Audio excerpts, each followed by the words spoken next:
Qaramagan odamni ham qaratadigan shunaqa smoky makiyajini Lily Kay kosmetikalari bilan qilamiz. Birinchi tondan boshlayman. Qo'limga quyib olib, uni isitib, keyin yuzimga qo'yaman. Lily Kay'ning bu BB kremi meni quruq yuzimga ideal tushdi va xursand qilgan joyi ichida 50+ SPF ham bor.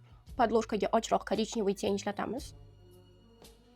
Tepasiga undan-da ochroqini ishlatamiz. Bu makiyajda ko'zimizni tepasini ham, pastini ham bir xilda bo'yashga harakat qilamiz. Yaltiroq to'q jigarrang suyuq tengim bor edi, undan qo'yib oldim va Lily Kay'ning to'q jigarrang qalamida kiprigimni tepasini va ko'zimni pastini ham bo'yab chiqdim va rastushovka qildim va albatta ichini ham butunlay bo'yab oldim. Yaltiroq jigarrang tengdan qo'yib oldim. Endi ozgina strelka chiqaramiz. Lily Kay'ning shu podvodkasini kista ingichka ekan, chizishni bilmagan ham bemalol chizadi. Kiprigimizni bo'yaymiz. Kipriklari ingichkalar uchun bu tush ham ob'yom, ham uzunlik berar ekan, suyuqligi o'rtacha. Yuzimga spokойный, богатый rangdagi rumiyalarni qo'yib olaman. Bu makiyaj uchun yuzimni konturing qildim va labimga Lily Kay'ning to'qroq rangdagi qalamini ishlatdim va blesk surtdim va makiyaj uzoq turishi uchun pudra bilan qotirdim. Natijasini ko'ringlar. Bu video sizga yoqqan bo'lsa, obuna bo'ling va o'rtog'ingizga tashlab qo'ying.